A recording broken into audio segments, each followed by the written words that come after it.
Of great importance to us is to understand the Bible, to know when the end times are upon us.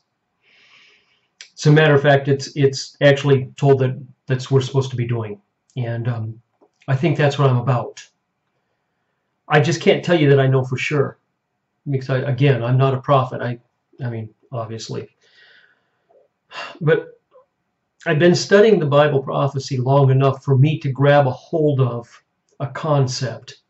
It's something that's being relayed to me. It's something that I'm using to try to understand.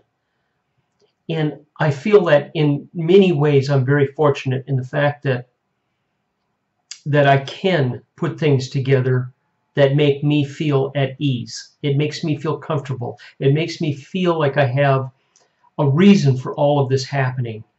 Everything unfolding the way that it's supposed to according to Scripture. That's why I stay tuned to Scripture. And I understood the difference between man's wars and the wars of the Bible. It's pretty simple. Most of the wars of the Bible have something to do with Israel, period. And in order for me to be able to make sense that we truly are really, maybe let's just say that we are at the end of times. Things have to just start falling into place. They have to start making sense. We understand and that a covenant signing event will take place. And this is where Israel now signs something with other nations.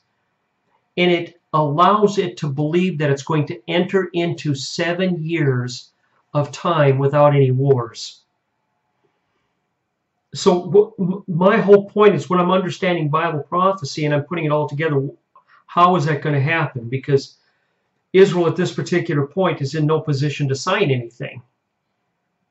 We understand the importance of the 7 years. We know at the end of that Jesus returns. I'm not going to get into that 7 years.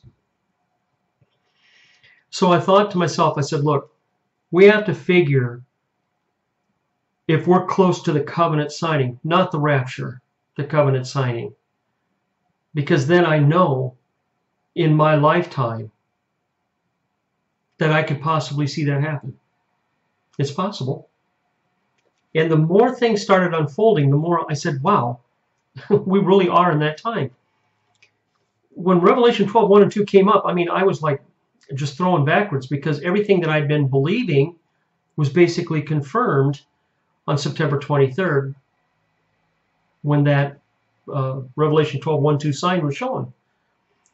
So then the next big event I said is, wow, it's got to be this covenant thing, this covenant signing. And I said, what can bring that about? Well, I saw the whole situation unfolding, and I kept saying, stay focused on Israel, stay focused on Israel. And then it fell into place. But now I've been thinking about this for quite a while, but I didn't really put as much emphasis on it as I am right now. And that's the Psalms 83 war. All as it does, just simply put, and there's nothing simple about it, don't get me wrong. Simply put, so we understand it, is Israel has enemies surrounding it that are a real serious problem, serious death, type problem. And they have to get rid of those enemies. And that was Psalms 83 to me. And that's why from the beginning all the way up until now, I haven't changed. Because I see that has to happen. And when it happens, and I'm going to say when, but for you, for everyone that still isn't sure, if this happens, what it's going to do is those enemies around Israel are going to be gone. When they're gone, Israel, because of the way they get rid of the enemies, is going to be seen for what they are. They're a great power. They have a God that is helping them. They're going to see that, and so will other people.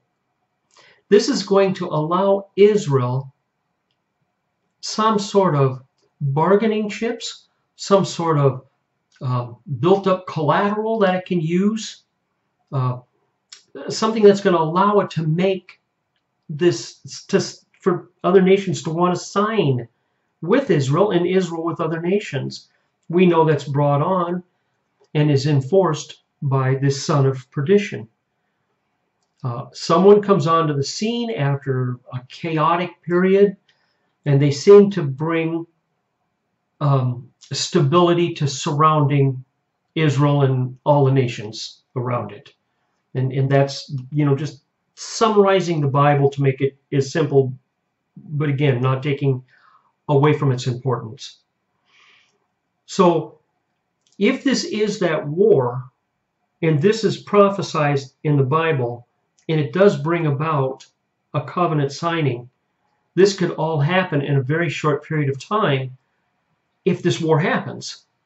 So we got a little bit excited, and that was partially me, that some of the events were taking place. We thought that this would create that war. Well, as of that last skirmish that took place, it didn't. And then that's the last video. I said, we're working in segments, just putting them together. But it's building. And we really couldn't picture how it was going to happen. Well, what's just happened within this last day is of a huge importance. The Hamas that has been coming up against Israel and what they call the right of the march of return, the march of the right to return. They believe that Israel is theirs and they want it. And it's been brought on by that embassy move, recognition of the Jerusalem being the capital of Israel. That was done today. So the importance of everything is it's accumulating together, which I said in the last video, it's accumulating now, has reached a portion that I wasn't really expecting. I'm not going to go into detail. It would take me, I read articles and all that kind of stuff. Anybody can pop up on any news almost anywhere, and you're going to catch on to it. Just give you a little bit of it. Over 50 people have been killed down in the Gaza Strip coming up against Israel. Well over 1,000 have been hurt, wounded in some way. The leaders of the Hamas right now have said that this was only the start and they're going to regroup and come back tomorrow in much greater numbers. The numbers have exceeded anything anyone thought that the numbers were going to be. It's over 50,000 was the last told that I heard. So this is going to ramp up tonight and on through tomorrow. We also know that Israel has sent notice through Egypt back into Hamas, if you don't slow this down, if you don't stop this, we're going to take out the leadership in Gaza Strip. I think that's war, folks. I think that was declared war. Now, the next thing that is to be noted is Hezbollah, which is up north, Iran-backed, along Hamas is Iran-backed too. We see Iran has been pushed out of the picture. They're sitting off to one side, but not Hezbollah. Hezbollah up north has just got done saying within the last couple of hours that it recognizes what is happening down in the Gaza Strip, and also, this is important to note, now in strength in the West Bank, that they support completely. Now, they're the ones that have the over 150,000 missiles all pointed right at Israel and ready to go. Is this that next segment that starts a war that frees up Israel from its enemies, as prophesied in the Bible in Psalms 83? If it is, this is part of what we were told to be looking for. This is what we're supposed to stay alert. Remember the 10 virgins in the oil? We're told to be staying alert, to be watching, as a thief in the night doesn't overtake us. So we're paying attention. That's part of what I wanted to get across. Yes, we are. People are thinking, and I'm hearing them say, well, nothing has really happened. And they're almost becoming kind of upset, depressed, sad, full of anxiety. And I'm saying, well, don't quit now. No, not now. just because something didn't happen when the dreamers said that they believed it was going to, that the numerologists didn't happen on the days that they said it was going to, and that the feast setting uh, occurrences didn't happen. Not yet.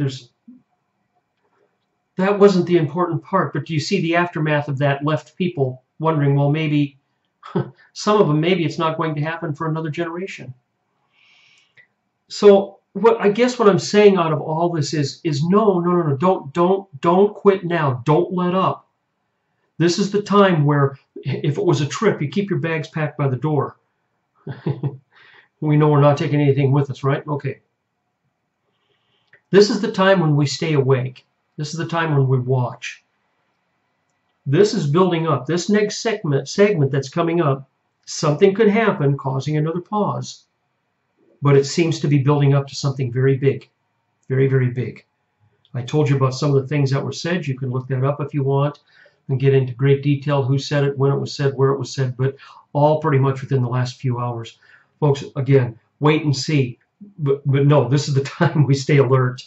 We're going to stay on our toes as much as we can. I didn't want to make this one really long, and if there's some more coming up tomorrow that I can add in there. My point was anybody that's following Bible prophecy and is serious about it can take a look and pretty much see what's going on. And I think if you did right now include in that Psalms 83, you would really be right. That's my belief. Okay, folks, until next time, thank you very, very much for stopping in. Again, your comments are welcome. I'll talk to you again, I'm sure, soon. God bless.